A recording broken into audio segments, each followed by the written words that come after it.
Good morning, everyone. Good morning.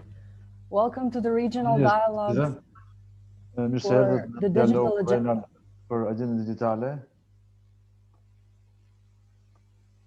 Just a second, I'm sorry. I have the translation on. So, good morning once again. Welcome to the regional dialogues for the digital agenda that Metamorphosis Foundation from North Macedonia is organizing in partnership with the CEDA networks and its partners Levizia Mjaft from Albania, Open Data Kosovo from Kosovo, NGO 35mm from Montenegro, and CERTA from Serbia, the Center for Research, Transparency and Accountability. This event is organized as part of the project Increasing Civic Engagement in the Digital Agenda, or ICEDA, financially supported by the European Union.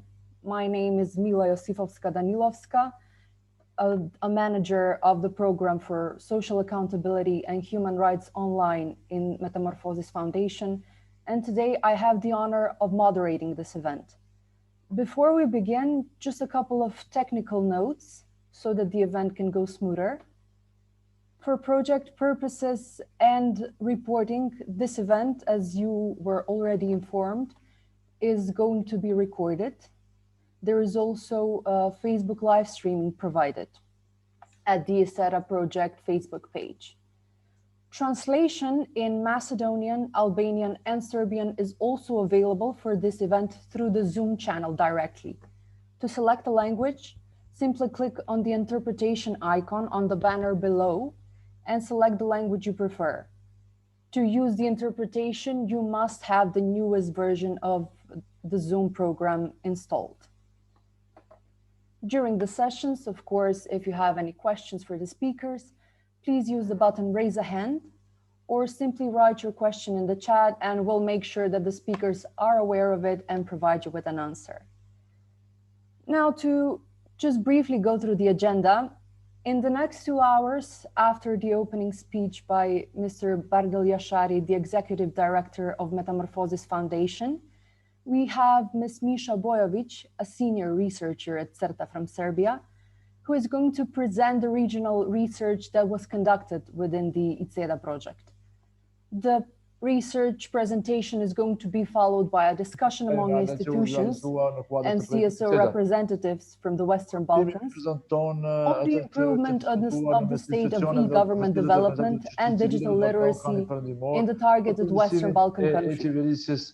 Finally, we will close the event with conclusions from the discussion.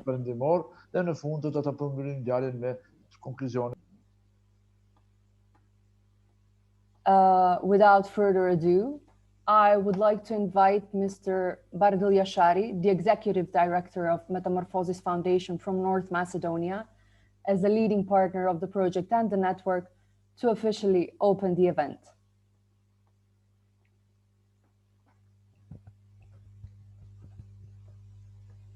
Thank you very much, Mila. I'm hearing the translator, so I'm trying to mute and to switch to English. Okay. So, hello everyone. I'm really honored to be at the opening of this event, which I think is very important, especially because it enables us to discuss about issues that we think are important when developing the digital agenda for the Western Balkan. And for us, from the very beginning, when Metαμорфозис Foundation was established, it was more than 16 years ago, it was clear that the digital transformation is an inevitable process.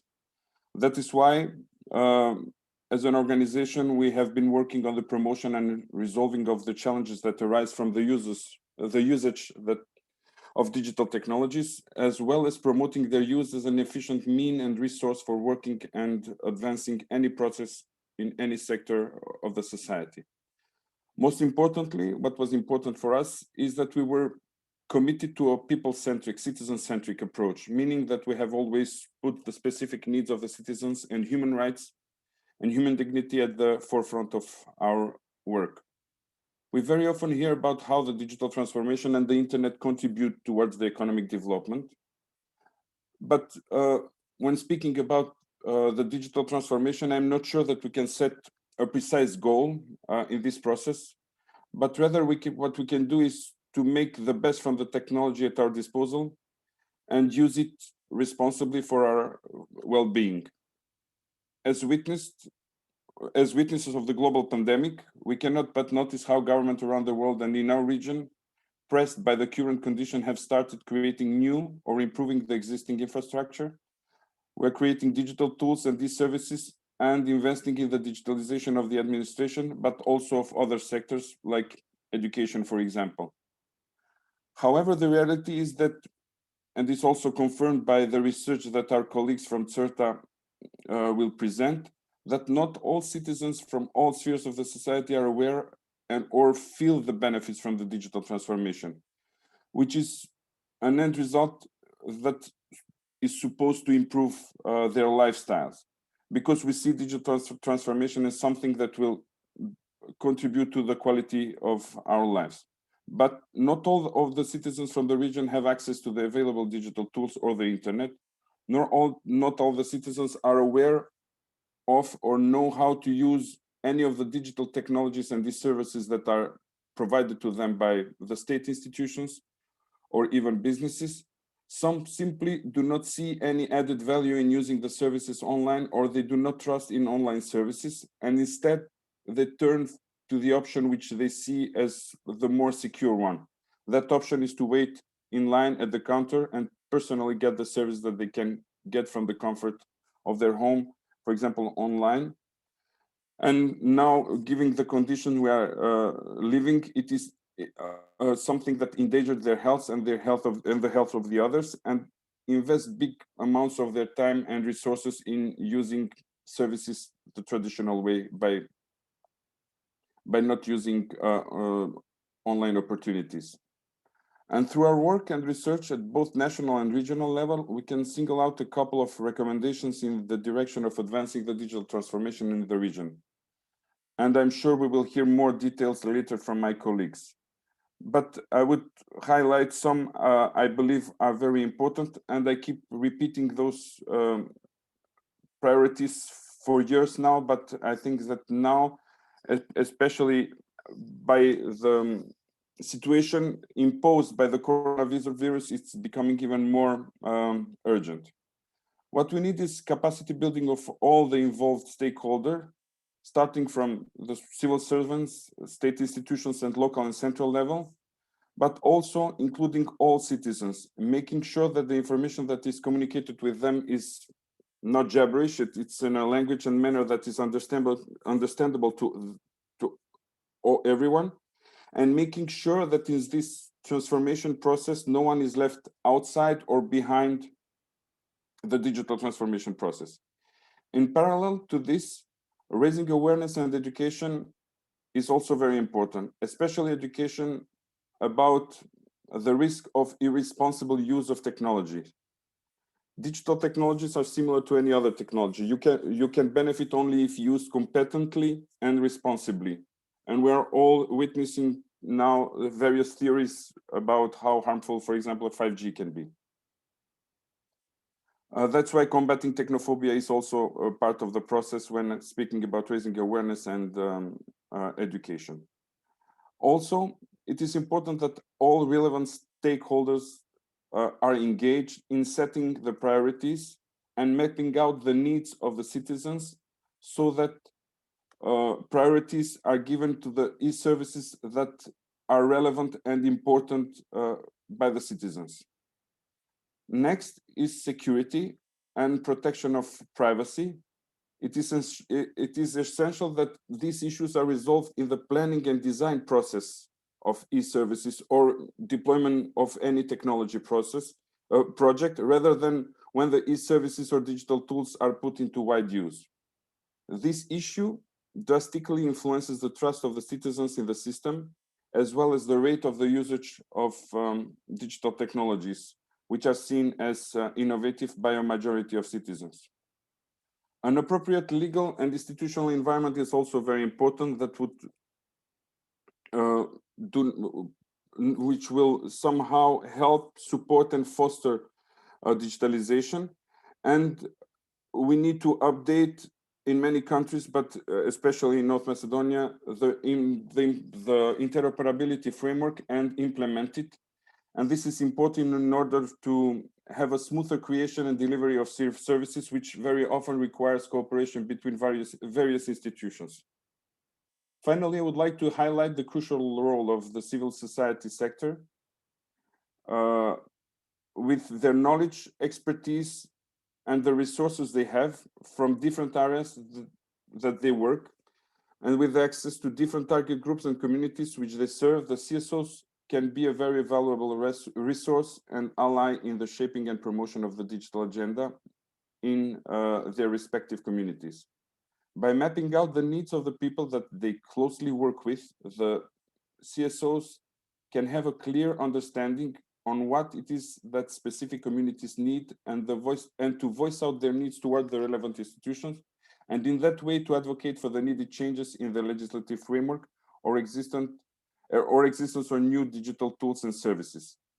This is also the main goal of the ICEDA project, and a project that is supported by the European Union, which aim to maximize the civic engagement in shaping, promoting, and advocating for a better implementation of the digital agenda. An agenda was, as I said at the beginning, citizens should be in the center.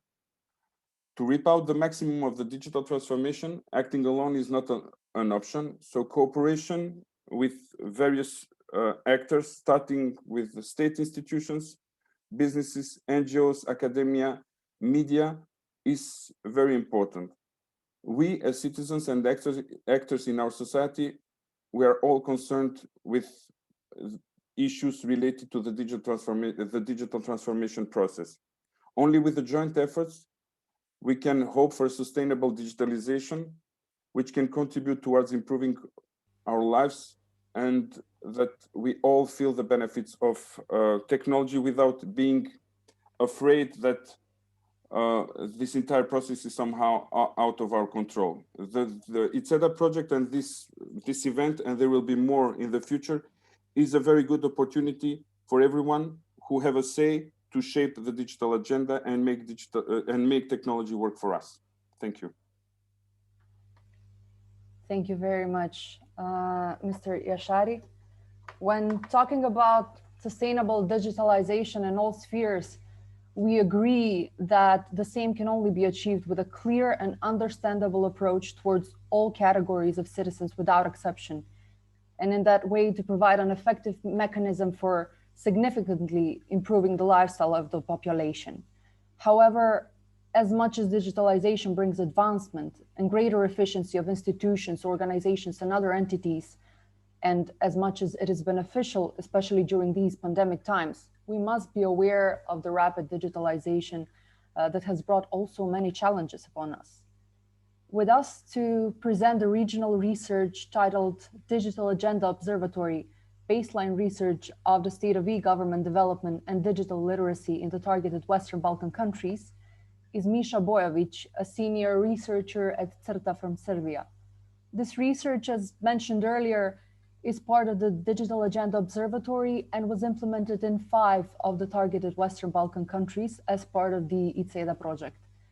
The issues addressed by the research are specifically related to the chapters relevant to the digital agenda, in particular chapter 10 on information society and media from the EU Acquis. Ms. Bojovic, you are welcome to start anytime you're ready. Thank you, Mila. Can you hear me? Yes, perfectly. Okay, so the goal of this research was to try to provide a baseline for the state of e-government's development and digital literacy in the Western Balkan countries. As we have not come across any comprehensive research of this kind, in order to provide a starting point for further measuring of the advancement in these areas in correlation to the digital agenda, and to provide input to provide further recommendations for improvement. Being witnesses of the pandemic crisis, we can note that this is a more than needed step for a better functioning of the society, And we can see how this unfortunate circumstance has accelerated the spread of knowledge about the benefits from the digitalization. However, as Mila, you already mentioned, we also must be aware that the swift digitalization brought up a lot of issues like fake news, misinformation, cyberbullying, cybercrime, etc. And I have to say that this research was implemented in the period between April and June 2020 by using interviews, online surveys, and focus group discussions with different stakeholders. We included civil society organizations, activists, representative of state authorities, journalists, and representatives of media. Additionally, research team reviewed the strategy and policy documents, concept papers, and international project reports. General impression, which arises from this research, is that the region stands united when it comes to the level of implementation and the problems governments are facing with in the implementation of the activities related to the digital agenda for the Western Balkans. As digitalization is an integral part of the public administration reform, the greatest undertaking for all the countries is the interoperability of all databases handled by various government institutions. Regarding the internet penetration and usage, the 5 countries show similar status of the digital agenda implementation, although the average of the internet penetration in the region is just slightly lower than the average of the European Union, just for 5%, and it ranges from 74% to 93%. Among countries, there is still the need to provide 1/5 да се вклучи интернет во 1/5 од домаќинствата. Покривеност и генерации кои имају преко 55 година, њима to use the potential of internet services. Less than 50% of population of that age in Serbia and North Macedonia do not use the internet. And there is also the need to tackle especially female population that tend to use it less than the male population, especially in Kosovo and Serbia, where these differences are the highest. When it comes to digital literacy, it is identified as one of the major issues. Having in mind that once our researchers started collecting data, they realized that digital agenda is a term exclusive to a very narrow circle of experts, and that the majority of citizens was not familiar to this initiative. Therefore, they were unable to understand the benefits of it. This consequently affects the dynamics of the implementation and then leaves the room for the governments to arbitrarily decide what solutions are the best and what to focus on without public scrutiny. There are no researches and analysis on defining the digital literacy percentage by sex or age groups available in most of the countries. Out of the 5 countries, only Serbia has made moderate progress in this area in terms of scanning the problem and adopting appropriate measures for the next 4 years, whereas North Macedonia efforts were interrupted by the pandemic crisis. The efforts in bringing the broadband internet to all the citizens of the Western Balkans region are well recognized. However, countries still need to be more diligent in updating their strategic and regulatory documents. Countries are late with harmonization of legal acts and even more in delay with the implementation of innovations. Having in mind the nature of the process of digitalization, it should go in line with the market requests. Otherwise, it threatens to remain at all times outdated and too expensive.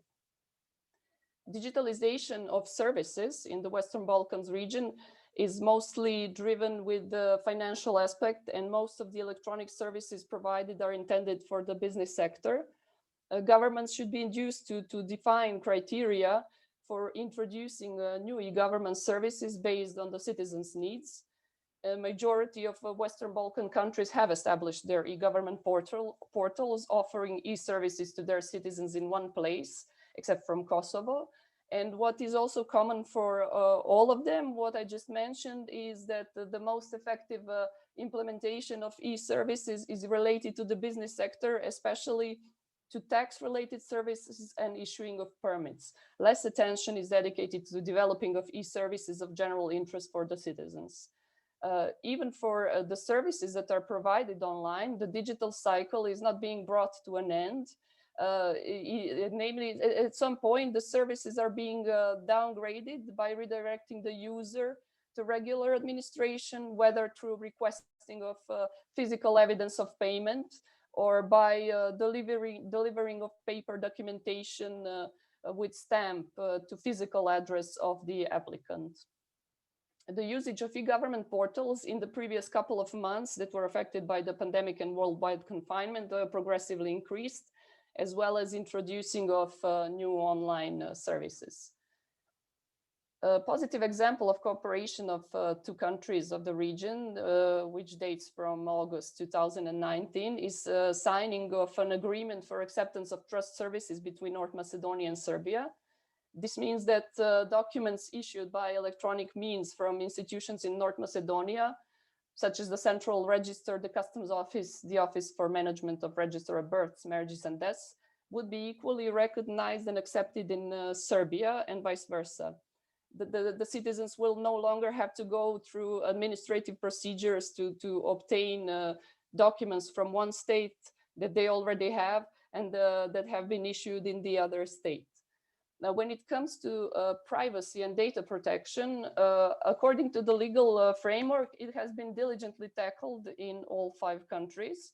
All of them have effective laws on personal data protection that oblige the data operators to provide the citizens with the information on how they collect, process, and store personal data and who can access them.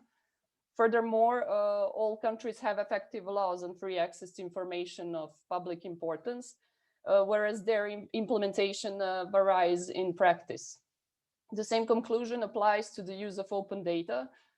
Research shows that this concept is being insufficiently used in all of the countries, and that countries differ concerning the level of the open data usage.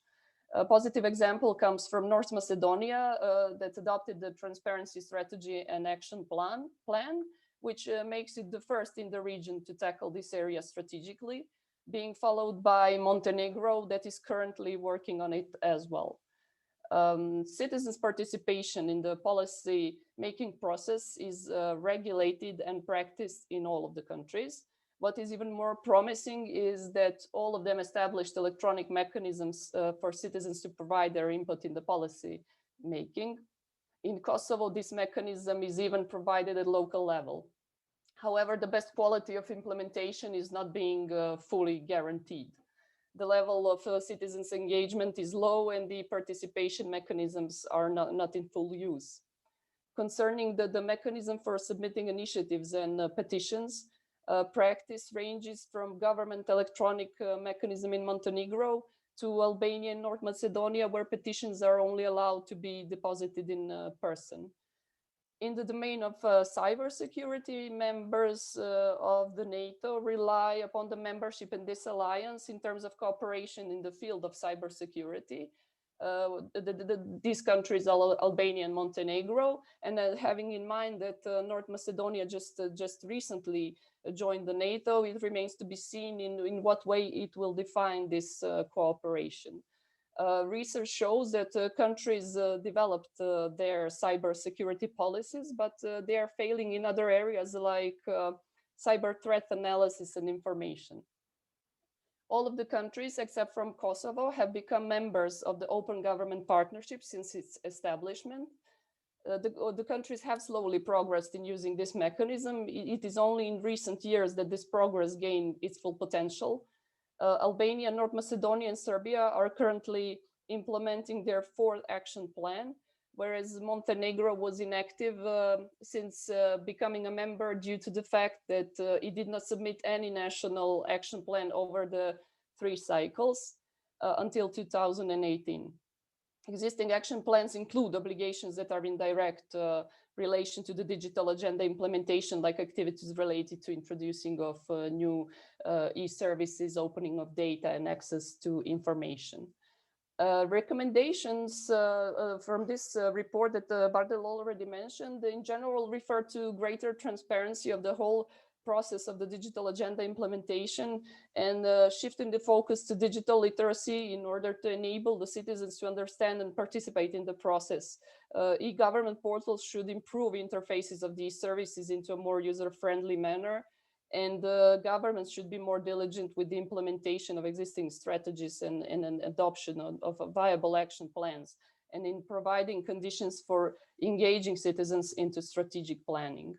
Hopefully, the findings of this research and the presented recommendations will serve as a basis for greater engagement of public authorities in addressing this initiative, and the joint efforts of all stakeholders in raising awareness about the benefits of the digital agenda will result in increasing citizens' engagement.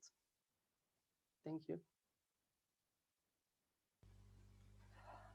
Thank you very much, Misha, Ms. Bojovic, for the elaborate presentation. Just as an information, because it was already asked in the chat, the research will be available online by the end of the day, actually after this event, on the website of Metamorphosis Foundation at www.metamorphosis.org.mk. I have already written the website in the chat. And the same will be available in English, Macedonian, and Albanian. Before we move on to the next part, we have some time for 1 or 2 questions from the audience for the presenter. If anyone would like to ask something. If not, there will be plenty of time during the discussion and debate. Misha is here with us all the time, so if there are no questions, we can move on to the second part of this event, that being the discussion among institutions and CSO representatives on the improvement of the state of e-government development and digital literacy in our countries, actually in the targeted Western Balkan countries, among which Albania, Kosovo, Serbia, Montenegro, and North Macedonia. For the discussion, just to give you a little brief, before it, each of the institution representatives is going to have around 7 minutes to talk about the pace of implementation of the digital agenda in their country, as well as the challenges they face on the way. And on the other side, we have the ICEDA network representatives, the CSOs who worked on the research and gave their input from the side of the civic sector from their respective countries, as an addition to the speeches from the institution representatives. After the speeches, of course, we're going to have some time for the questions from the audience, which is when you can pose your questions, whether in the chat or by raising a hand. Participating in today's discussion, we have Ms. Romina Costani, the Director of the Directory for Innovation and Sectorial IPA e-Government from Albania. And then we have Ms. Viola Restelica from the Code Project and the Ministry of Economy and Environment from Kosovo. Ms. Bojana Bajic, the General Director of the Directorate for Digitalization and Information Systems in the Ministry of Finance in Montenegro. Ms. Solza Kovačevska, the State Advisor at the Ministry of Information Society and Administration in North Macedonia. And Mr. Žarko Dakic, the IT Advisor and member of the Council of the City of Pančevo in Serbia.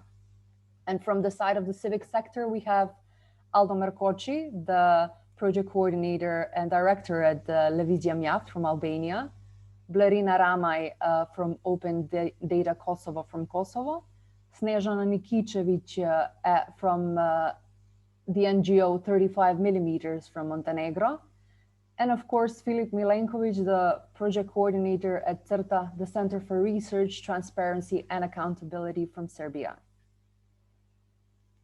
Without further ado, I would like to invite Ms. Romina Costani, the Director of the Directory for Innovation and Sectorial IPA e-Government from Albania, to tell us more about the current situation in Albania when it comes to digital transformation. Hello, everyone. It's a pleasure Welcome. to be here and talk about Albania's digital revolution. So Albania has long embarked on the public services transformation process, and we strongly believe in changing the mindset of citizens regarding this inevitable form of communication with state institutions. Operational in Albania since 2013 is the e-Albania e-governmental portal, which provides e-services for citizens, businesses, and the public administration. Actually, last year was a huge progress that we made with e-Albania. The government decided to provide more than 90% of public services applications online only on the Albanian governmental portal. This year, more than 92% of public services are being provided only online from citizens and businesses. It was a huge process that lasted the whole year in 3 phases. Currently, the citizens and businesses do not receive themselves the documents that are provided from the state. It is the duty of the public administration employees to collect these documents for them and to attach them to the citizens or business file when they are requesting a public service. We have trained all public administration employees to provide, to receive these documents. And if the citizen goes to the public administration counter, because maybe he doesn't know how to apply himself, or maybe he's not yet aware that this public service is provided only online, they assist him into creating an account on the Albania portal, and also sending the application together with him, so that the next time that he needs the public service, he can do that himself.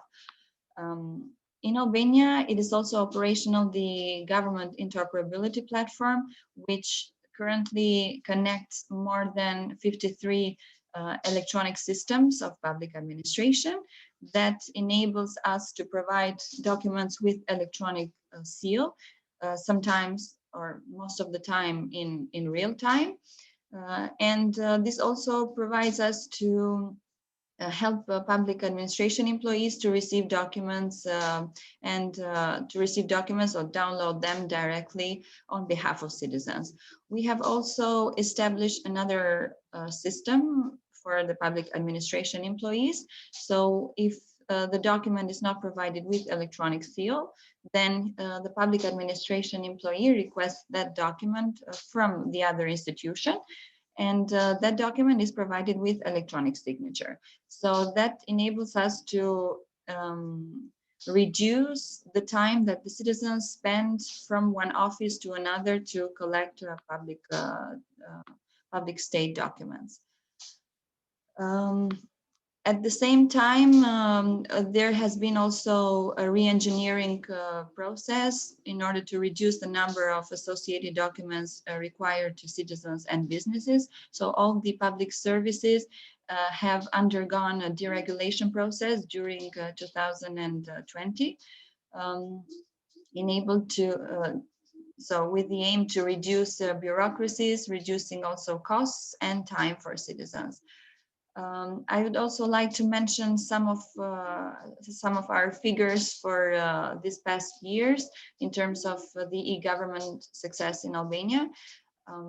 Public state documents, as I mentioned, are provided with e-seal. So documents such as civil state certificates, so family certificates, personal marriage ones, are provided also free of charge online.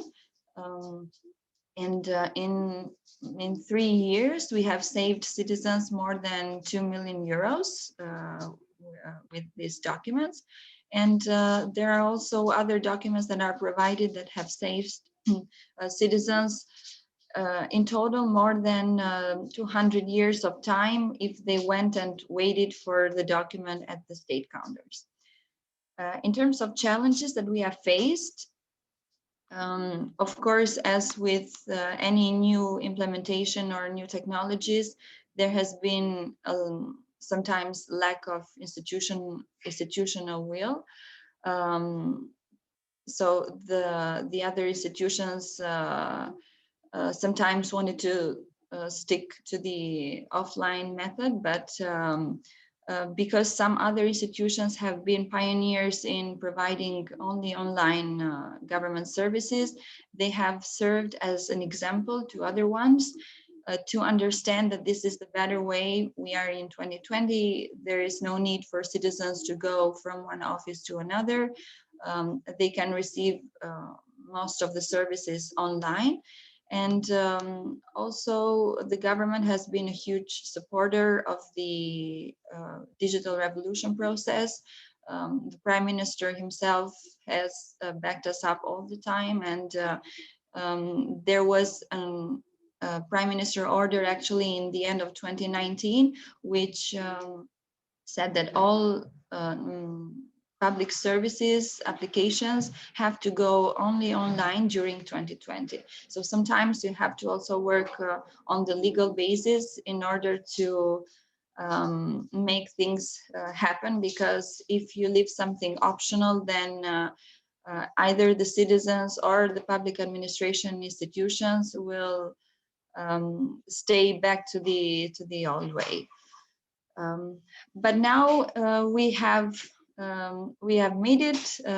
As I mentioned, more than 90% of public service applications are online only. And this year is a year when we will focus on improving these services. We will see how the citizens perceive, what's their feedback, and what we can improve, so that we can further move on with the digitalization of archives that has been left, and also creating new electronic systems for the public administration, and also improving the old ones and improving overall the e-government services. Thank you. Thank you very much, Ms. Kostani. Next, we have Ms. Viola Aristelica from the Ministry of Economy and Environment from Kosovo to tell us how things are developing in Kosovo at the moment. Thank you, Mila, and thank you for this comprehensive presentation of the research report. We are looking forward as to have also in the writing. Let me introduce firstly myself. I am Viola Aristelica Ahmeti. I am head of the project implementation unit of the Kosovo Digital Economy project in Kosovo. Code project is a World Bank support project that is implemented by the Ministry of Economy and Environment with the objective to finance critical components that are needed for the digital transformation of our country. Ministry of Economy is responsible for drafting all the policies and strategies in the field of ICT, and also is making efforts and doing as a priority the ICT to be a promoter for further economic development of Kosovo. ICT sector in Kosovo is progressing well. Current legislation is fully aligned with EU acquis in terms of digital agenda and other important priorities. But in order to provide access to all our citizens, and also provide more opportunity that only ICT offers, Ministry is working to implement digital projects, as well as to introduce new important measures for the upcoming years. Let me just provide you all with some important key facts about Kosovo. In terms of broadband infrastructure, through Kosovo Digital Economy projects, as of now, all white zones or underserved areas of the country have been covered with fiber optics infrastructures. Hence, the broadband penetration in Kosovo has reached to all, actually the coverage has reached to all households. And if we look at the official data from Eurostat for 2019, broadband penetration in Kosovo had reached 96% of households, which is more than the average of EU member states. Also, in terms of mobile broadband, number of mobile broadband users through 4G mobile networks is growing steadily, and now the penetration of internet has exceeds 100%. And in addition, through code projects, through our project areas that we already finance and we already covered with broadband internet, we have also covered all schools, all public schools, all institutions, government institutions, health institutions, with broadband internet with free access for the next 5 years. To sum up, through our project, we covered more than 220 villages with this technology, and more than 100 public schools have benefited from the projects, and more than 40 health institutions as well. And in times like this of global pandemic, we have that proved that to us that broadband penetration is indeed a precondition in order to access online education, in order to access online services that governments provides to all our citizens. By connecting all households, we have given the opportunity for them to access all online content throughout this period of time that we are all experiencing. And in terms of skills, COVID-19 highlights with more urgency than ever before the need for digital skills for all professionals, for all education levels and the businesses. And another important activity and priority of the code project, but as well as to the ministry, is to train and upskill young people in Kosovo for the most in-demand digital skill, in order for them to be competitive in the in the ICT job market. Through Code Project, we will soon start with the Youth Online and Upward program that aims to train youngsters, around 2,000 of them, in technical and soft skills.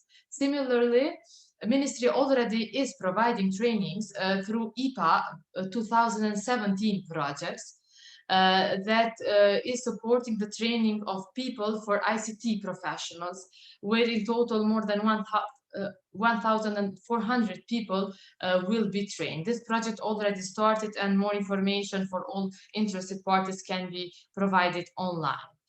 And another important activity that our project is doing, Ministry has established a Kosovo Research and Education Network that is now already connected to the Pan-European GEAN network. We are also establishing the Research and Education Data Center for all of our research and education community in Kosovo. KRAN will connect all higher education institutions, research institutions, and provide access to knowledge and research network, same as all other NRANs in the region and as well as in Europe. Another important thing to mention here is that Ministry is supporting IT sector development through the creation of a Digital Excellence Center in Prizren, where the Innovation and Training Park is. This Digital Excellence Center will serve as a knowledge node for all public, private sector, and academia to address issues of newest ICT trends, such as 5G, Internet of Things, artificial intelligence, big data, 3D printing, as well as smart energy.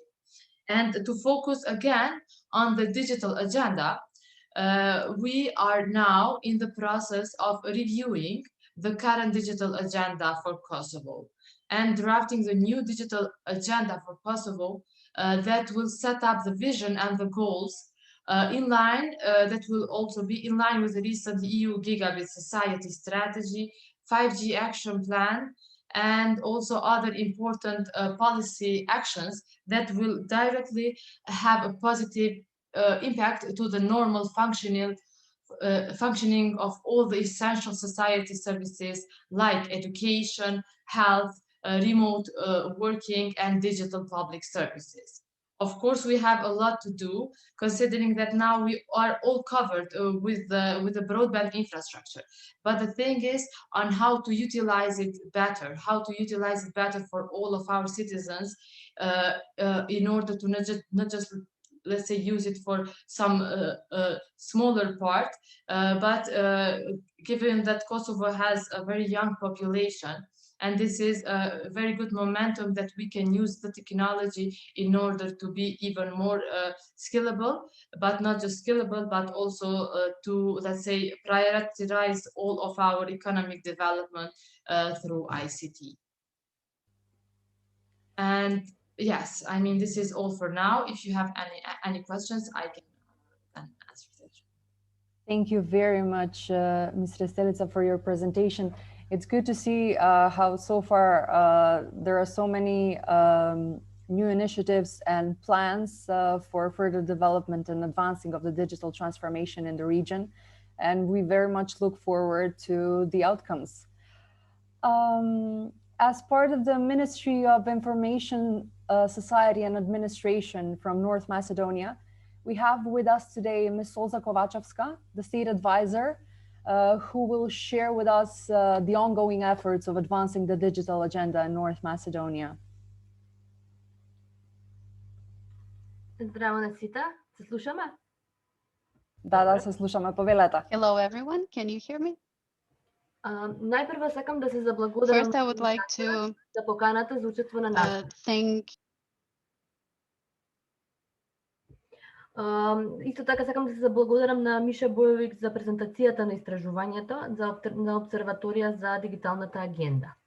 Истражувањето од овој тип се многу корисни и може да ни ги дадат потребните податоци кои ќе бидат основа за креирање на нови стратегии и политики. Особено ме радува поддршката на граѓанските организации за промовирање на дигиталната агенда на Западен Балкан. Верувам дека оваа иницијатива ќе ги охрабри граѓаните, особено радливите категории на граѓани, да ги препознаат и целосно да ги искористат придобивките од дигитализацијата. Накратко, ќе се осврнам на развојот и промените кои се случија во последниот период и не се опфатени со овој извештај. Во врска со стратегијата за дигитални вештини, таа е интегрирана како еден од столбовите на националната стратегија за ИКТ и таму е детално обработена. Ова е отсликано и во акцијскиот план и во индикаторите, каде што една од мерките е подобрување на дигиталната писменост кај граѓаните. Ваквиот интегриран пристап ќе ни помогне да ги концентрираме напорите и да го подобриме следењето на имплементацијата на стратешките документи.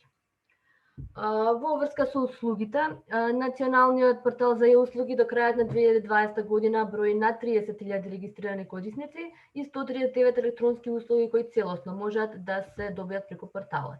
МИО продолжува со активен развој на порталот и додавање на нови електронски услуги.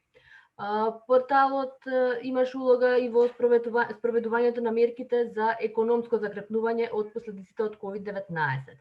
Например, преку порталот во соработка со Министерството за образование и наука, минатото лето беа издадени ваучери за обуки за дигитални вештини за 2500 млади лица до 29 години.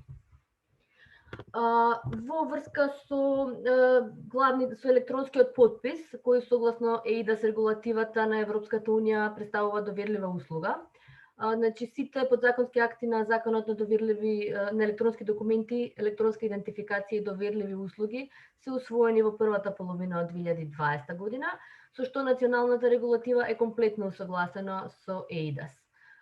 При тоа сакам да дополнам, да напоменам дека освен со Србија во 2019 година Република Северна Македонија случи договор и со Црна Гора за меѓусобно признавање на давателите на квалификувани доверливи услуги. Во врска со сајбер безбедноста, при крајот на 2020 година националниот ЦИРТ започна промотивна кампања насловена "Заштити се на интернет". Кампањата се состои од видео и други материјали поделени по целни групи, наменети за подигање на свеста на сите граѓани за ризиците од користење интернет. Промоцијата се одвива и уште трае преку социјалните мрежи. Во 2020 година е формиран и Советот за отворено владино партнерство со еднаков број на членови од институциите и од граѓанското општество. Исто така во септември 2020 започна процесот на кокреирање на новиот пети поред национален акцијски план за отворено владино партнерство. Во декември 2020 се пушти во употреба онлайн платформата за отворено владино партнерство OVP.gov.mk. Овој портал е од прв од ваков тип во регионот и представува исполнување на една од препораките од OGP. Значи, оваа електронска алатка представува централна точка за консултација, мониторинг, вклучување, врежување и известување на сите засегнати и заинтересирани страни во процесот. И со оглед на наметнатата потреба од промена на начинот на работа и одржување на состаноци, таа нуди можност за одржување на онлайн виртуелни состаноци преку Big Blue Button платформата. Значи, за крај, сакам да истакнам дека соработката со граѓанските организации, нивните идеи, критики, но и конкретни проекти за поддршка ќе придонесат кон успешна, безбедна и одржлива дигитализација. Ви благодарам.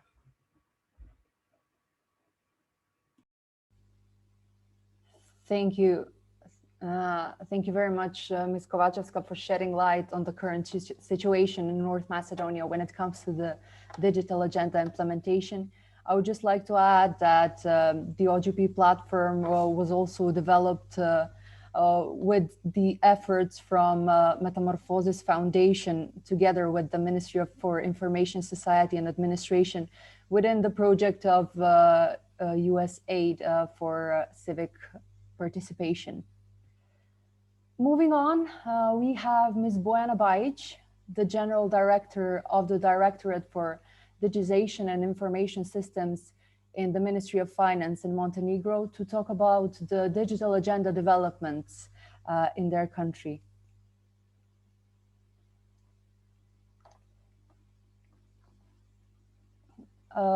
Ms. Bojana, whenever you're ready to start. Dobar dan, da li se vidimo, čujemo? Dobar dan, vidimo se, čujemo se, izvolite.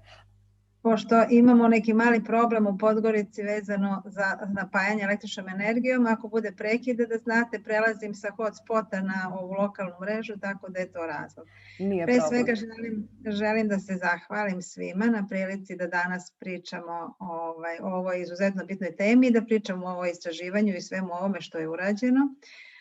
Mislim da je pravi moment da, u stvari taj moment nikad i ne prestaje da se govori o digitalnoj transformaciji, posebno u vreme pandemije kada je ta sva i aktivnost oko digitalne transformacije se pokazala kao neophodnom, jer su baš digitalne usluge, alati i evo ova mogućnost danas da vidim svoje drage kolege iz Makedonije, iz Albanije sa kojima sam sarađivala i sarađujemo u okviru inicijative Zapadnog Balkana. Digitalna transformacija u stvari dozvoljava i digitalizacija da i ostvarimo ovakve saradnje i da zajednički napredujemo. Ono što bi posebno želela da istaknem je da kada se planira razvoj digitalnih servisa, svima je u fokusu korisnik tih digitalnih usluga, tom vodinjom se vodimo i mi u Crnoj Gori i cilj nam je da svi servisi budu što jednostavniji i lakše dostupni do građana. Međutim, mi iz organa koji se bavimo kreiranjem ovih servisa često ne možemo da sagledamo potpuno sliku korisnika, zato pozdravljam ovu inicijativu i uopšte ovaj projekat koji se realizuje, zato što treba da da pristup ovoj temi iz svih uglova, da se vidi civilno društvo, da se vide krajnji korisnici, njihove potrebe, s jedne strane potrebe organa koji pružaju usluge, jer će digitalna transformacija kako će olakšati pristup do usluga, tako će sa druge strane pomoći da se i optimizuju poslovi u organima javne uprave. Ono što sad vidimo da digitalne tehnologije nikad nisu bile važnije i da jednostavno tome treba da damo značajan input. Šta je pokazala ova pandemija? Da ne postoje granice. Znači sad više između država ne postoje granice, mi sad funkcionišemo kao jedna velika država koja zajednički treba da upotrebi tehnologije kako bi zaštitila javno zdravlje, kako bi se ubrzao proces svih promjena u društvu koje nastaje, moraju korišćenje informativnih tehnologija da bude vidljivo u svim sferama društva, financijama, zdravstvu, obrazovanju, trgovini, mnogim drugim sferama kako bi se kako izborili sa ovim sa čime se suočavamo i sa pandemijom, tako se i unapredili kvalitet života i rada. Ono što je posebno pokazala pandemija je da je baš upotreba digitalnih tehnologija, upotreba baza podataka, rada sa velikim bazama podataka, korišćenje tog ogromnog seta podataka od marta prošle godine kada je startovalo u Crnoj Gori 17. marta do danas, se na bazi informacija, a tako i slično se dešava i u svetu, lakše i brže dolazi do, da kažem, potencijalnog rešenja problema. Šta smo mi u Crnoj Gori uradili, i to je dobro primećeno u izveštaju koji je dostavljen, je da je dosta urađeno u delu legislative. Legislativa je uglavnom a najviše zahvaljujući poglavlju 10 i smjernicama koje dobijamo kroz poglavlje 10, legislativa je zaokružena. Ono što je jako važno i što je vrlo bitno iz ugla nekoga ko se bavi ovim poslom, evo ja već skoro 30 godina, je da je uspostavljen taj nacionalni okvir interoperabilnosti, da imamo situaciju da stremimo tome da podatak koji nastane na jednom mjestu se više ne zahtjeva u sistemu, nego da taj podatak ide kroz sistem.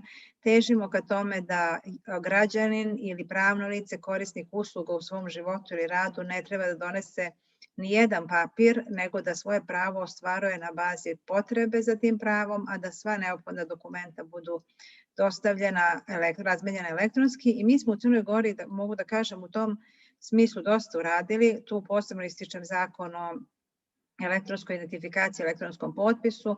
On je usklađen sa eIDAS regulativom i tu smo, da kažem, po pitanju usluga poverenja, elektronskog potpisa, elektronskog pečata, elektronskog dokumenta značajno otišli, da kažem, napred. Kao što su pomenule koleginice, potpisane su sporazumi sa Makedonijom i sa Srbijom. Imali smo 2 sporazuma, u stvari u fazi drafta je i sa Albanijom o uzajamnom priznavanju elektronskog potpisa. Znači, želimo i da regionalno što je moguće olakšamo više pružanja elektronskih usluga. Stremi se elektronskoj dostavi podataka i sa uslugom elektronske preporučene dostave, znači da je ta elektronska dostava potpuno ekvivalentna fizičkoj dostavi dokumenta između organa. Idemo ka elektronskom plaćanju administrativnih taksi, da se sve obaveze prema državi plaćaju elektronski, da se ide ka uslugama nivoa 5, personifikacije usluga, odnosno da se usluge mogu elektronski sprovesti od početka do kraja. To jeste proces, to traje, u toku je rad na novom portalu vlade Crne Gore, unapređuju se usluge u svim segmentima, posebno ističem elektronsko zdravlje, jer su oni dosta napredovali sa elektronskim uslugama ka građanima, ali ovo je proces i to treba da sagledamo kao proces, zajednički proces na kojem treba da radimo svi. Sva istraživanja su jako bitna. Ja bih i na ovo istraživanje pripremila neke dopune. Znači, promjene nastaju, one treba da se prate, da se evidentiraju, tako da treba da kažem, ovo postane jedan kontinuitet, da sva ova pozitivna zakonska praksa koja je u Crnoj Gori donijeta, a tu pre svega mislim i na zakone o inovativnoj delatnosti, zakone o podsticaju startup kompanija, sve ovo što je Crna Gora prepoznala kao neophodnost IT razvoja, da se prati sa strane svih zainteresovanih, od strane tačnije svih zainteresovanih strana. Jer šta je suština, da kažem, našeg zajedničkog rada u Crnoj Gori na razvoju informacionog društva je da ti sistemi koji se razvijaju budu održivi finansijski i to treba da bude negde jasno prepoznato da sve što radimo i na čemu trenutno radimo treba da bude urađeno na način da to ima svoju stabilnost, održivost, samoodrživost u nekom narednom periodu i da to bude jasno prepoznato. Ali ono što je suština, da kažem, i pokušat ću u jednoj rečenici da kažem što treba da bude cilj svih naših vlada koje razvijaju informaciono društvo, koje razvijaju digitalno društvo. Mi sad novom organizacijom vlade imamo i Ministarstvo za digitalno društvo, je to da se prikupljaju podaci na izvoru njihovog nastanka, da se pokreću servisi na jednom mestu kako bi korisnicima bilo lakše da na jednom mestu imaju usluge koje su im potrebne, odnosno pristup uslugama, kojima pristupaju na intuitivan način, da se vrši elektronska razmjena podataka bez potrebe dostavljanja bilo koje potvrde o tim podacima iz organa, uz identifikovanje elektronskim putem, korišćenjem elektronske identifikacije koja je identična fizičkoj, korišćenjem elektronskog kvalifikovanog potpisa koji je identičan svojeručnim potpisom u sigurnom cyber prostoru, jer to treba da bude cilj, to u jednom, kako mi vidimo, treba da bude zaokruženo da bi ovaj sistem u potpunosti zaživio. Kao što sam rekla, zakonska regulativa je donijeta, nacionalni okvir interoperabilnosti postoji, regulativa se usklađuje sa promjenama koje nastaju u Evropskoj uniji, ali ona zadovoljava, trenutno zadovoljava, znači u liniji smo sa AKI-em. Ono što treba da se posebno istakne kada je Crna Gora u pitanju, na što sam ja posebno ponosna, je uspostavljanje elektronskog identiteta. Mi imamo elektronske lične karte, u stvari imamo lične karte na kojem se nalaze 2 certifikata za kvalifikovani elektronski potpis i za elektronsku identifikaciju, tako da su naši građani novim ličnim kartama dobili elektronski identitet. Trenutno u Crnoj Gori preko 70.000 građana, što je više od 10% ukupnog stanovništva, ima nove lične karte, tako da kažem, osnove su postavljene, ali sada treba da one budu vidljive građanima i da ih oni osjete u svom svakodnevnom životu. Tako da su ovakve inicijative, ovakve projekti jako korisni, da svi zajedno dođemo do toga da je korisnik u centru i da mi jednostavno razvijamo društvo na zadovoljstvo svih, bilo da se radi o potrebama u životu ili u poslovanju. Zahvaljujem. Thank you very much, Ms. Bajic, for your elaborate presentation. It's good to see that the countries are, the institutions from the Western Balkan region are actually have set the basics, and now they're working on the improvements. And what remains to be seen are, of course, the fruits of the fruit of those efforts, and of course, for them to be visible to the citizens, and for the citizens to actually feel the benefits from this digital transformation. Last but not least, we have Mr. Žarko Dakić, the IT advisor and member of the Council of the City of Pančevo from Serbia. Yes, Mr. Žarko, welcome.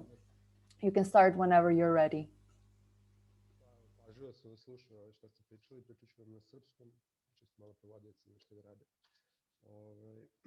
Osvrnuo bi se prvo na početak na gospodina Јашарија i dosta ljudi je ovde pričalo kako ljudi neće da koriste ili se usmeravaju na tradicionalne vrste usluga koje država pruža, a ne koriste digitalne.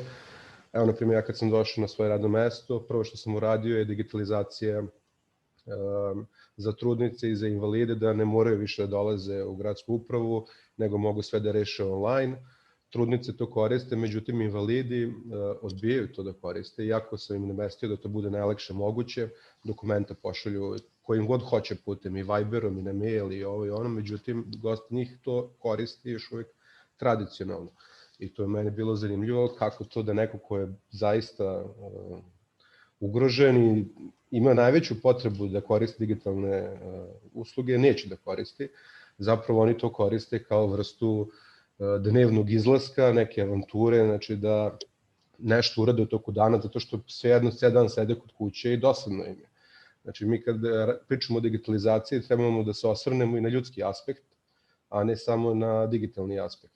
Ljudi prosto imaju neke druge potrebe koje im čine zadovoljstvo, a ne samo da sede kod kuće. Znači, kad govorimo o digitalizaciji, trebamo da shvatimo da je krajnji korisnik čovek, a ne komuniciraju mašina sa mašinom. Tako da, s te strane, tehnologija ima i svoje neke dublje aspekte koji mogu biti glavni problemi da li će se neka usluga ostvariti ili neće, što je veoma bitno da sagledamo u celini. Što se tiče Srbije, Srbija se po mom iskustvu masovno digitalizuje, znači jako puno usluga je digitalizovano, od upisivanja dece u škole, zdravstvene usluge, COVID je vrlo dobro rešen, poslednjih par godina puno se servisa prebacilo na digitalne platforme i one uglavnom odgovaraju republičkim institucijama. Lokalne institucije u suštini prate republičke instrukcije, tako da, na primjer, na lokalnom nivou matične knjige, birački spiskovi, to su sve neke digitalizovane platforme koje su došle top-down metodom sa republike na niže i to u principu manje više funkcioniše. Ono što Gde ima problema, to su usklađivanje digitalnih usluga sa lokalnim zakonima i republičkim zakonima. Jednostavno, postoji ta neka, pažljivo sam slušao sve učesnike, postoji ta neka ideja da digitalizacija znači bukvalno pretvaranje šaltera i klasičnih usluga u digitalizovane usluge. Znači da se napravi neki cyber prostor koji će da bude isto kao i tradicionalni prostor, samo će da bude na internetu. To neće nikad da se dogodi, prosto zato što dosadašnja birokratija i način povezivanja državnih aparata i njihovih zakona je na jednom linearnom procesu koji je predstavnik 19. i 20. veka, dok su moderne tehnologije u suštini nelinearne, dinamičke, kibernetičke i ta dva sveta se ne mogu spojiti. Znači, ako želimo da digitalizujemo, moramo da shvatimo na kojim principima funkcionišu moderne tehnologije.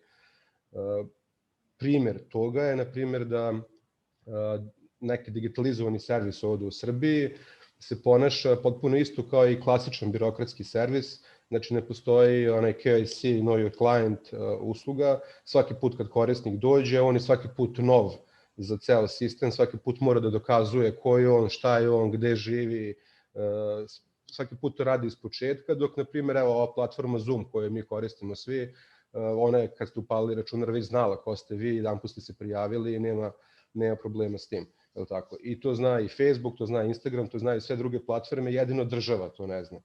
Znači, treba shvatiti da postoje, da je došlo do promjene u paradigmi, jednostavno tehnološkoj, i da prvo to moramo ispraviti, da se tome prilagodimo, a tek onda da radimo sve ostalo. Jednostavno, država mora da prepoznaje svoje građane i tu onda dolazimo do identifikacije, kako će identifikujemo građana, da li će koristimo neke tokene, da li ćemo neku biometriju koristimo, bankarske usluge u suštini tome mogu mnogo da nas nauče, njima je zbog prirode posla mnogo veći interes da to sve bude brzo i da bude isplatljivo, dok državi to nekad i nije toliko bitno, jel? Mi smo tu pa smo tu.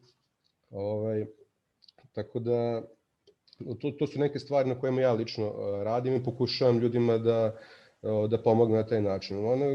Često se priča ovde o edukaciji ljudi, o ovome, onome, ok, sve to stoji, prosto vremenom doći nove generacije koje će biti upoznatije sa digitalnim tehnologijama, međutim, nove generacije, na primjer, su navikle na digitalne tehnologije koje su oko njih, koje su poprilično skrivene, ima taj termin skrivene tehnologije, prirodne tehnologije, tako da one to koriste dosta intuitivno i one, na primjer, i mlađi ljudi kada udare u neki sajt državne institucije gde treba se da popunjavaju 1.000.000 podataka i oni se zbunjuju isto kao i stariji ljudi.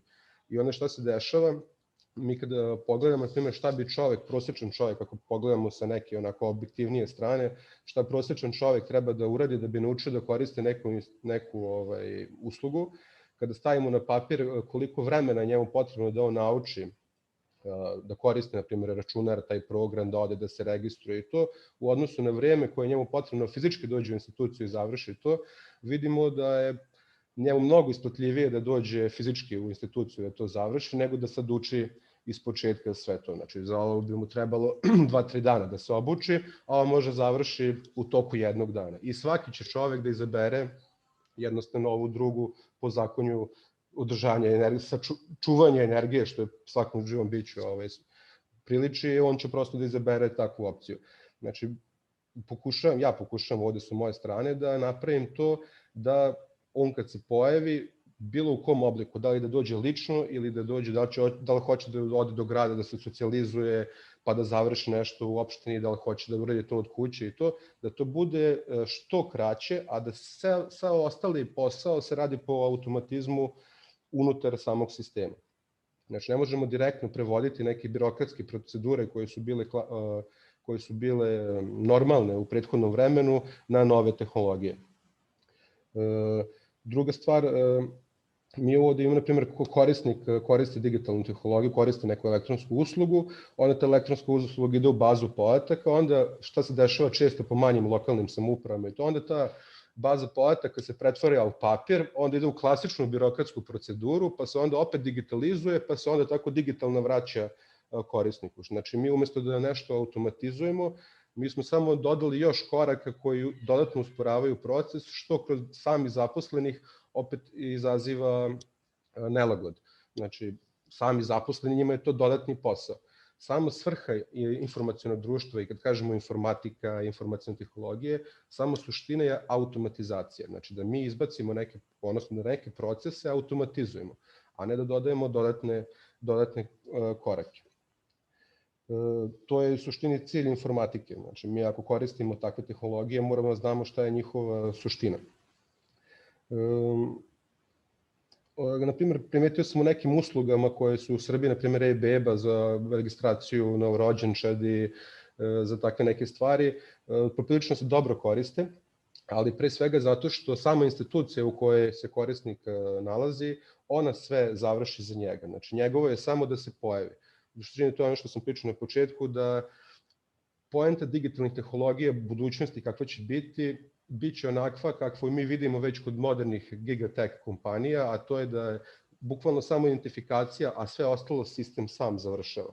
I svaki proces koji se orijentiše u tom pravcu bit će uspešan proces. Svaki proces gde mi tražimo od korisnika da on skuplja dodatna znanja, neće biti tako lako prihvaćen i nemamo čemu uopšte tu da se nadamo. Prosto tehnologija budućnosti bit će manje više neprimetna za čoveka i ljudi će moći da koriste svoj mentalni kapacitet isključivo za stvari koje njih konkretno interesuju, a ne ono što bi nama kao državnim službenicima bilo zanimljivije. Hvala. Hvala vam puno. Thank you very much, Mr. Dakić. It was a refreshment to hear about the developments of the digitalization at local level. And if I may say, the pros and cons of digitalization of services for the citizens, as well as the challenges that both institutions and citizens are facing. It's good that we all agree that the point of digitalization is to simplify the process and to improve the lifestyle of the citizens. This rounds up our time for presentations from the institution representatives. And as a follow-up of this, as I already announced, I would like to invite the representatives from the civic sector that I previously named. Those are actually our partners and the core members of the CEDA network. Having heard the presentations from their country representatives to share their thoughts and perhaps data from the country reports on the digital agenda for their respective countries before we move on to the questions from the audience.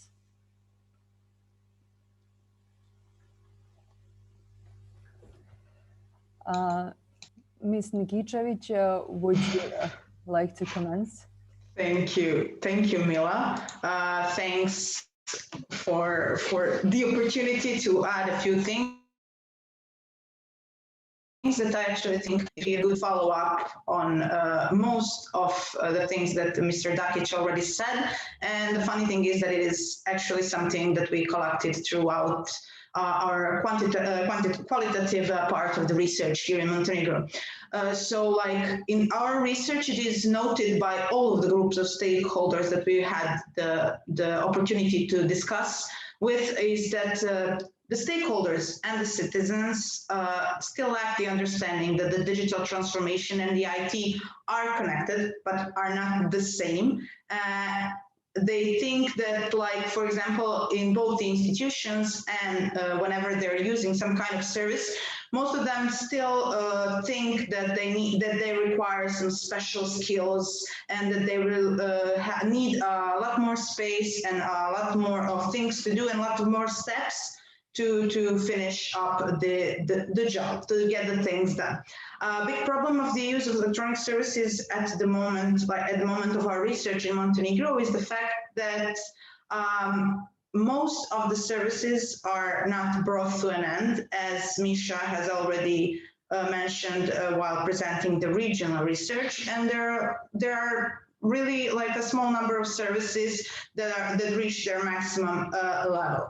So this means that there must be a connection. If there is an intermediate model, the service can't work properly as a general rule, and whenever there is a space to fulfill a habit or a need in a traditional way, the citizens in Montenegro, of course, and I think this goes for all the region, will choose that option because they have more confidence in it. Also, what it was like something that was added as one of the recommendations that on the level of perhaps each institution, and as I see most of CSO throughout the region are doing it, there is like one person, not a sector, but at least one person who is not from the IT sector, who does not develop application, who is not really in charge for the technical part, but a person who thinks how the institution itself and the work of the institution can be improved in the digital sense, meaning that the digital transformation at this point means that we should use technology as for our own benefit and not to consider it as something that we require like a specific knowledges to live with.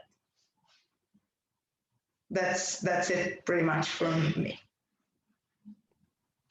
Yeah, I'll just try to add like few quick points. I mean, one of the like measurements that are cool but not enough is like, for example, with open data and governments, like there's a goal to publish certain data or to like unroll a certain service, and that's where it stops.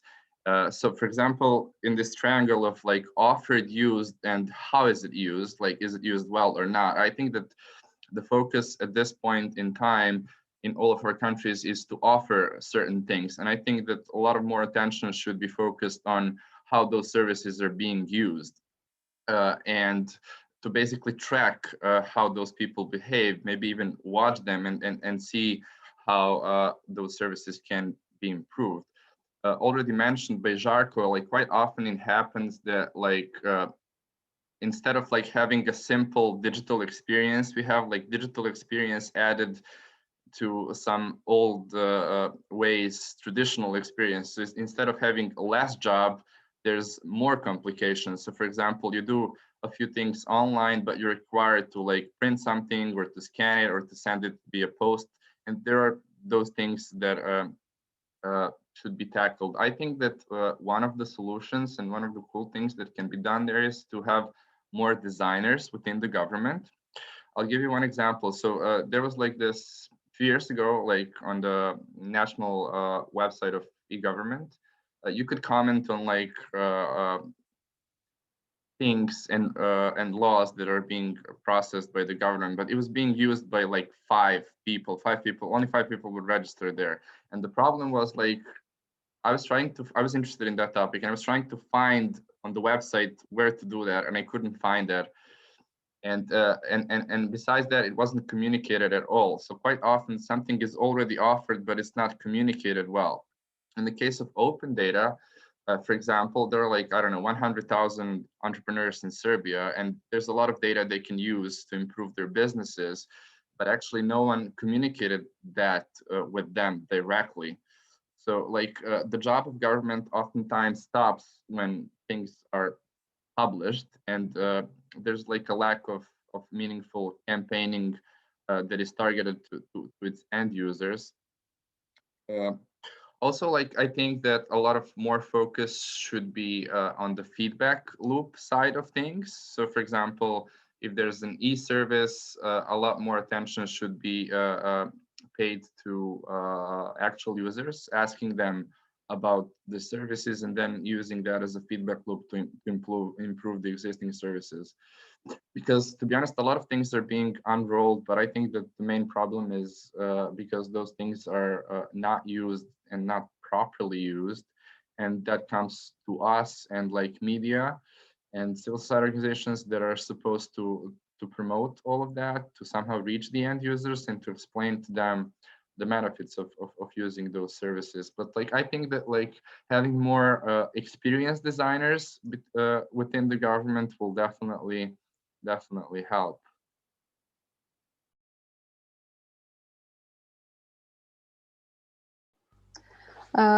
Okay, so hi everyone. My name is Birina from Open Data Kosovo.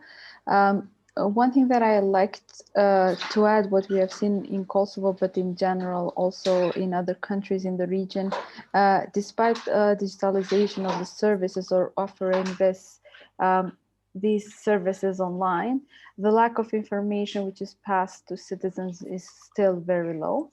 It's usually among a small circle of people who know and understand the potential and the usage of these services. Another important point that we've seen is still this tendency that even if you finish a service online, it's still the idea that you need to go again to the institution to finalize and to get that power of the stamp, which makes the document like powerful or original. So this has left still the citizens and the businesses not to fully utilize and use these services. Another very important recommendation is that for Kosovo, but also all the countries in the region, is that when you start a process of digitalization, you should finalize it from top to bottom, basically not leaving any rooms for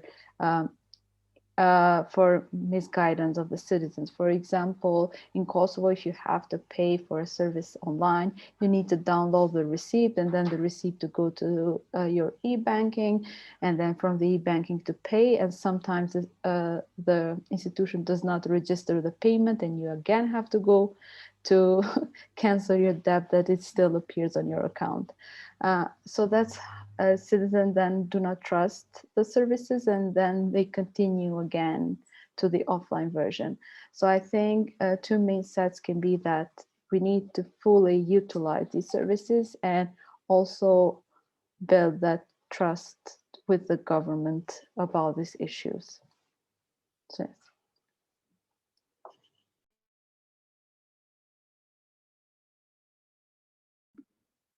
Hi.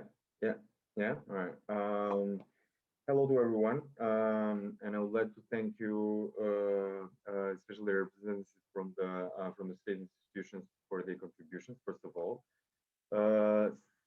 second, I always like to be optimistic. So I want to start from a different point of view. I think, at least concerning Albania, I think we have to be fair at one point that we never foreseen in the beginning of 2019 that the online services would have taken so much volume and so much place in our society. And this, to be fair, from what we've seen, plans were there, but fortunately or unfortunately, it took us, all of us, not just for Albania, and I think this is for all of us. It took us a very, very, very difficult year, such as the 2020. For all of us to understand the meaning and the advantages of using the online services and providing and enforcing the online services. To be fair, we were, until in 2019, we were basically mocking the government mostly about the FOI Act and the consultations process about the laws and draft laws and all the other processes of the state. And it was hard for us to envision a moment where we could actually push the government to this extent of the online services, which of course it does not only translate to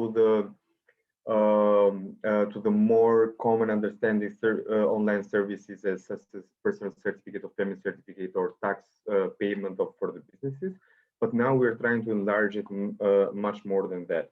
And this comes also, I believe, due to the fact that this terrible year, it actually made understand not only the citizens, but made understand also the part of the government, which they are also citizens after they leave their government work.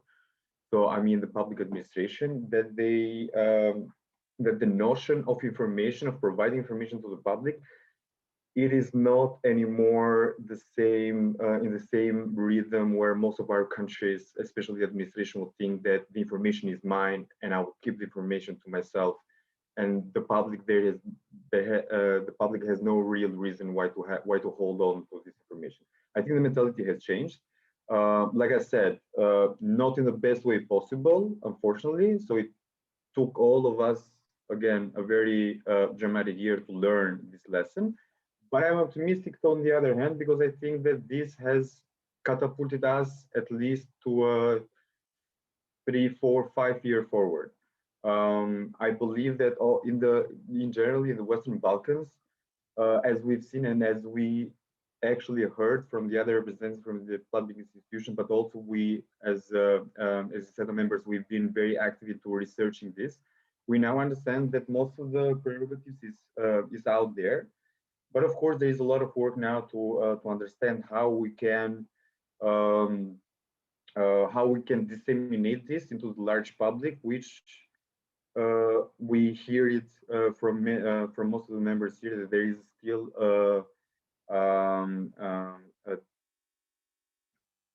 a problem with from the large public to understand and use the digital services due to the lack of knowledge, but also due to the fact that not everybody is willing to trust the government or to trust the online system per se, because most of our populations they are being taught that unless you have a piece of paper in your hand, then it makes it very questionable for the system.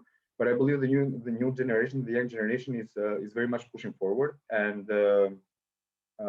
I think the project of SETA couldn't have come in a better timing than this, unfortunately or fortunately, because now we are in the time that we can actually address and contribute with fresh and positive thoughts about how we can improve the current systems, but also expand the services of the online support services from the government.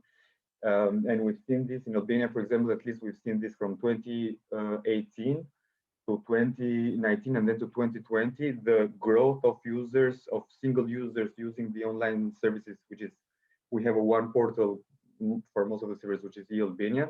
It was grown basically exponentially. So it passed from 500,000 to 1 million, and that 1.5 million people which were actually using the services. And we're talking about Albania, which is 2.8 in total, 2.8 million inhabitants in total. And so giving these numbers, I believe that there is a positive path for us, but I really do hope that this process would bring us also more empowerment, also to see the other components such as e-learning, which I believe is one of the crucial issues where most of the Balkan countries need to be fostering their attention.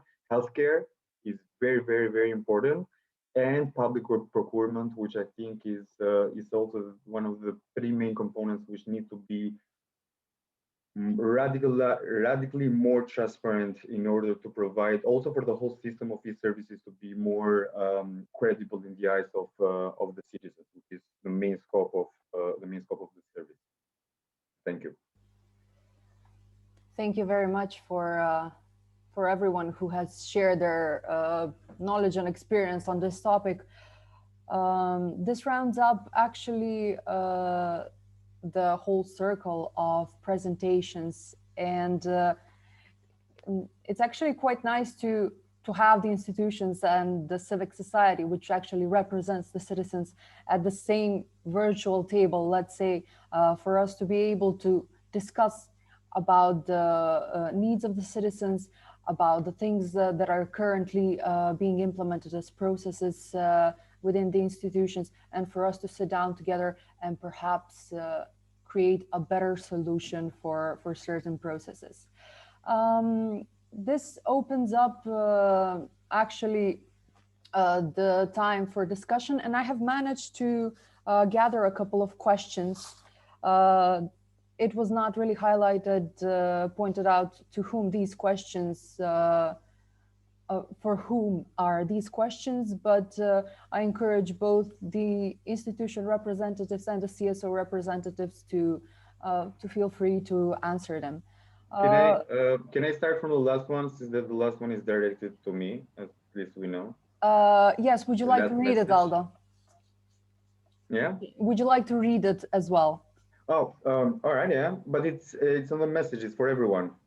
is the last message. But the idea is that artist center, Martina Biliarovska, if I did pronounce it well. Yes. Unless, sorry. All right. So the point that Martina is trying to make is that it's focused on the mentality of the Macedonian, mostly because she's from Macedonia, from the Macedonian public administration, due to the fact that they are still trying to hold on to the information most of the time. And even though most of the services now are being provided as online, so it's should be very fast and easy and free of charge. Still, most of the citizens, because they don't know that this is online, they are being subject to corruption and to paying small under-the-counter fees. And I guess this comment comes to the fact that I was maybe a little bit too optimistic, but I'd like to be optimistic sometimes because I think there is a need of positive energy. But yes, I mean, I would agree. I would totally agree with Martina on this scale. We have, unfortunately, we have, like, both in public administration and in the citizens, we have at least two, I would say, clusters. So there is the older generation, which they do not really understand how it can be so fast, something that it took for them so much time. And I remember, even myself, I remember when I was going to have a personal certificate, I remember the woman behind the bars opening the physical books to find my name and the family name and produce the certificate. It was like so complicated, so long process. Well, now it only takes 2 clicks. And I understand that for some people, this is still unbelievable to imagine.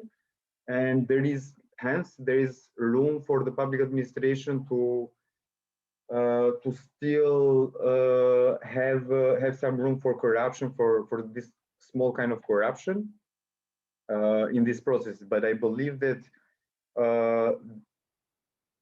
this is, on the other hand, we have a equally big, if not bigger, cluster of young generation, of young professionals, which are there making a much more positive pressure towards the public administration, because they understand the process and they demand the process. They know how to demand the process. So this is where I think, and there is where I see the positive side of this.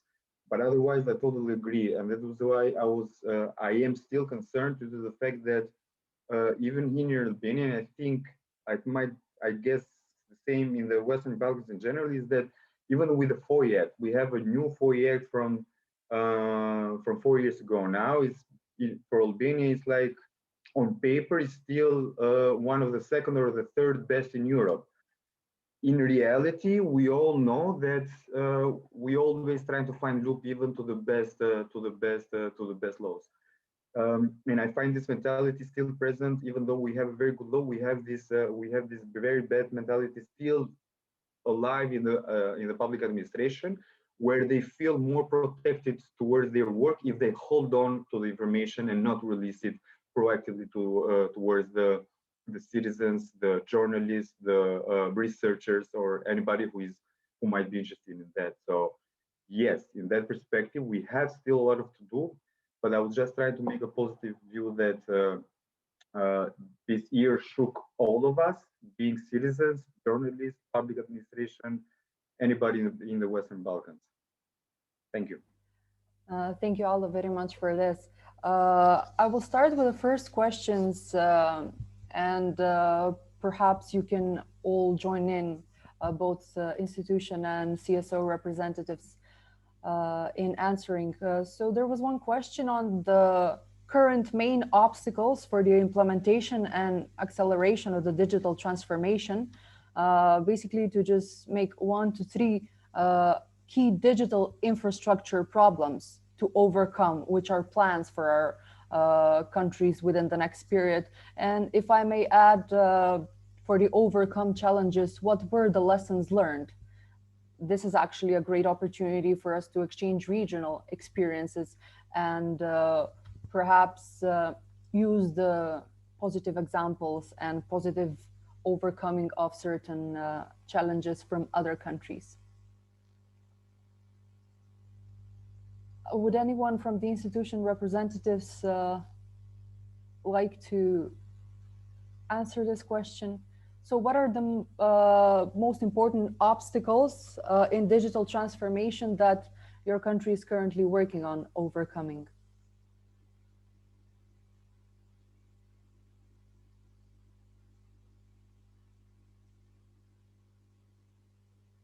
Maybe I can initiate a debate on this matter.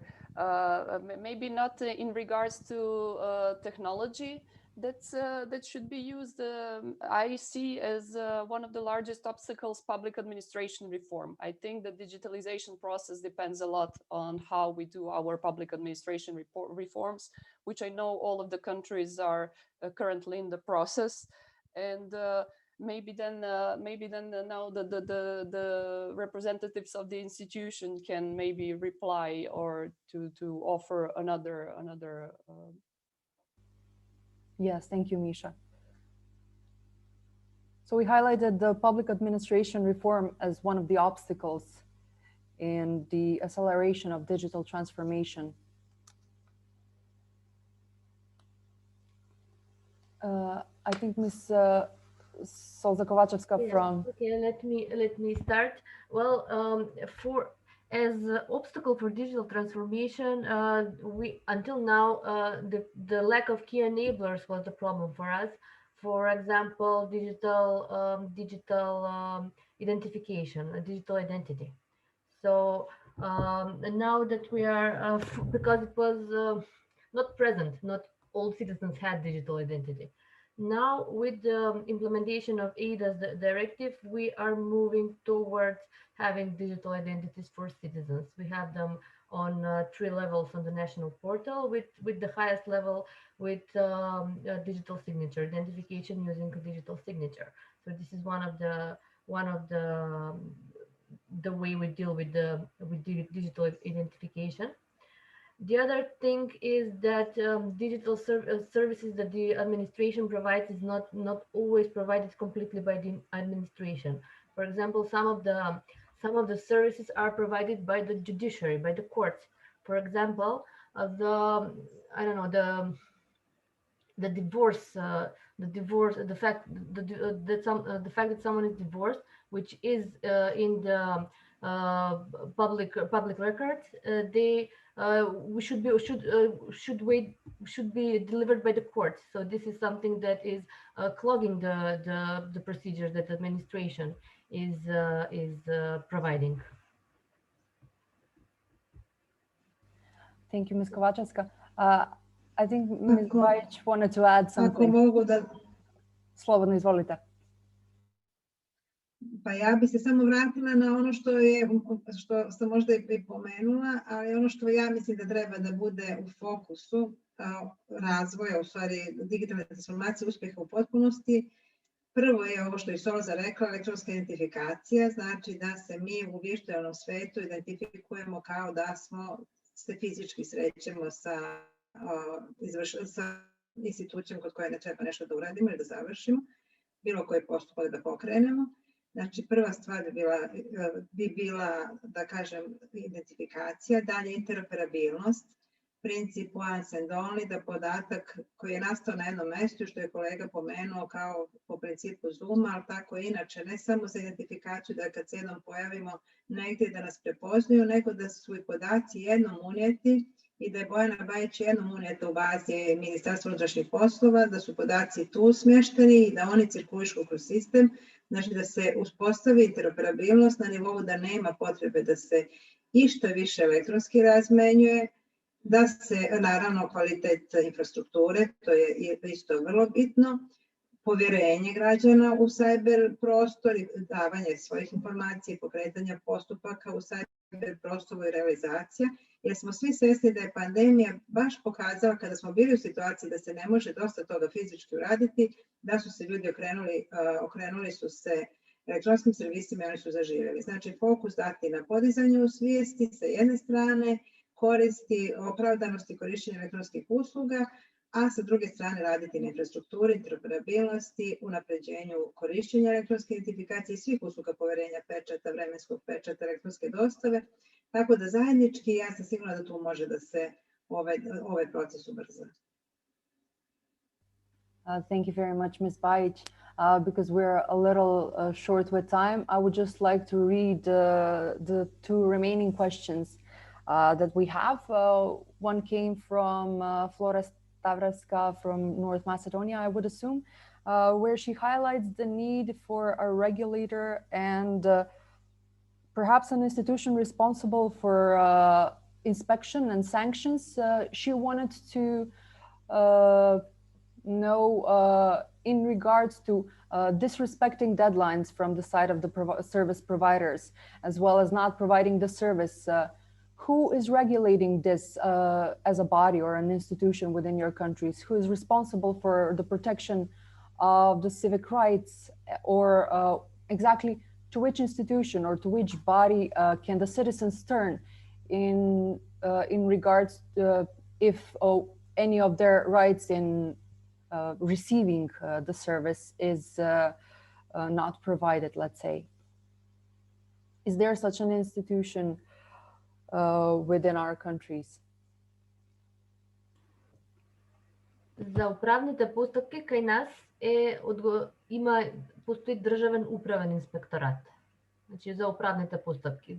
Во делот на дигитализација немаме конкретно инспекторат за дигитализација, но за управните постапки постои ваков инспекторат. Ви благодарам. Znači, u svakoj državi, pretpostavljam, postoji zakon o upravnom postupku i on reguliše, tako da svaka država zakonski prepozna koja je to institucija koja ima obaveze da postupa, da prati da li se postupa u skladu sa tim zakonom. Dok zakon o elektronskoj upravi to propisuju za ovaj elektronski dio. Tako da je to sigurno sam različito od države do države, ali to su krovni zakoni. Thank you very much, Ms. Bajic, as well. I would suggest that after this event, each of us as citizens just browse the website of the institutions responsible for the digital agenda or digitalization in our own countries, to just browse them and become more informed. Just one more question. For the digitalization of documents, we need big amounts of financial resources. So I'm interested how other countries are getting along in this financial aspect. This was a question by Toni Krstevski. So basically the question is, are financial resources, if I may interpret it, an obstacle for digitalization in each country, or is this some aspect where we're at the moment okay?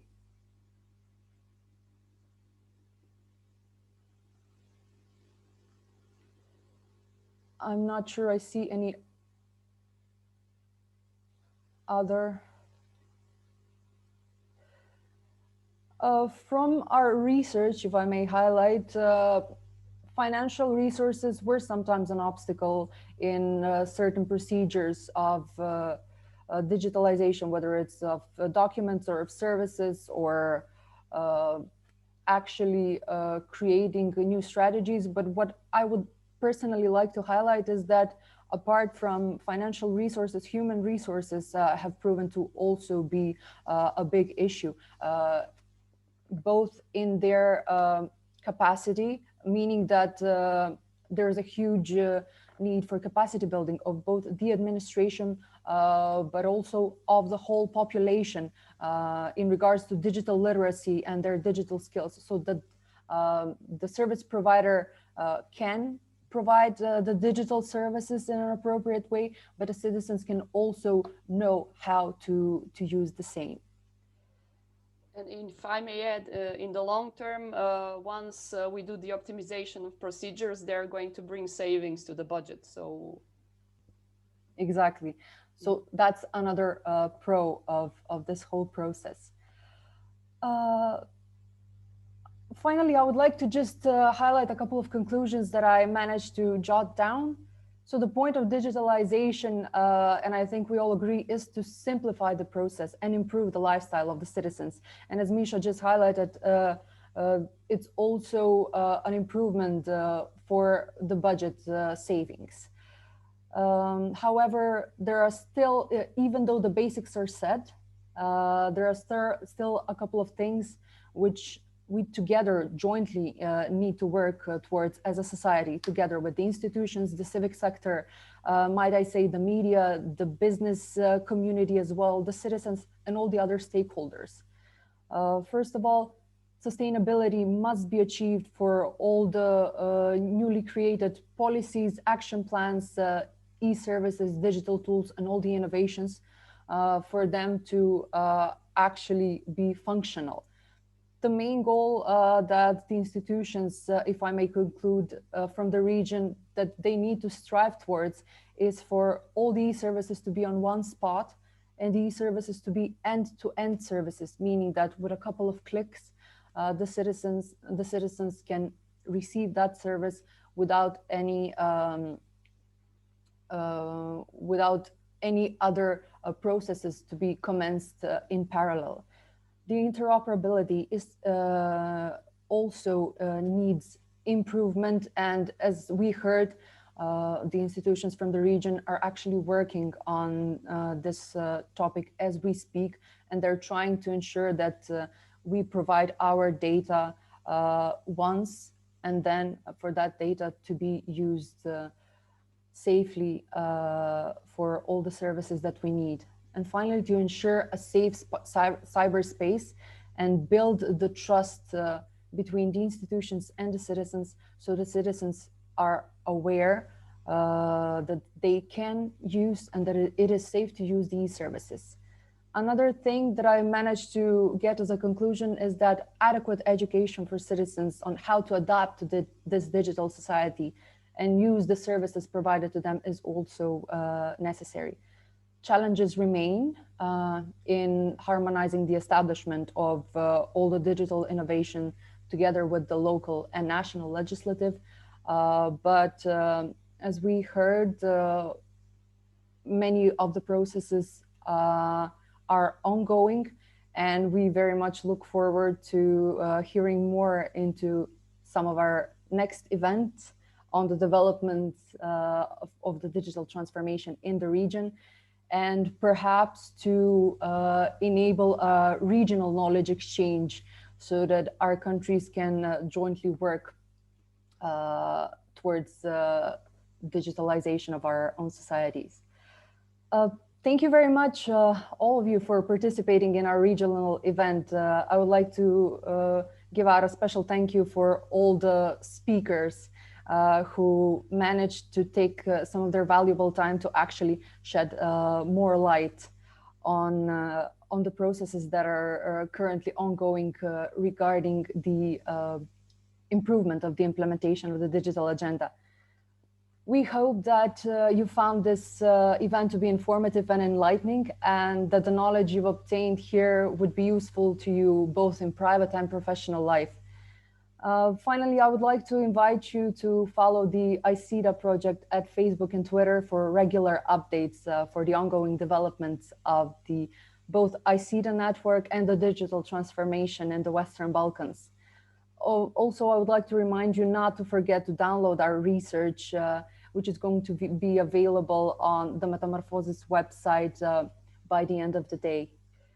On behalf of Metamorphosis Foundation and the ICEDA network, we wish you a pleasant rest of the day, and most importantly, stay safe, and we look forward to seeing you in some other opportunities.